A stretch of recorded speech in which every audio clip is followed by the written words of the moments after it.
మీరు కలిగిస్తా ఒంటరి గట్ట వెళ్ళొద్దు. పిల్లకాయలు జాగ్రత్త పెట్టుకోండి, చిన్న పిల్లకాయలు జాగ్రత్త పెట్టుకోండి.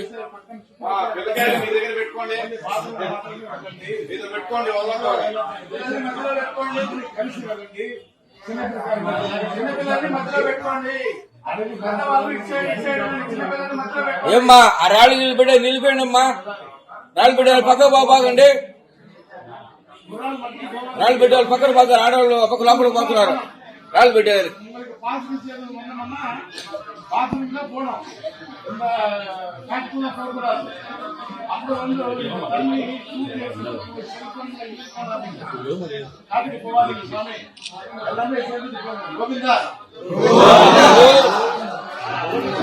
ఓపిక ఓపిక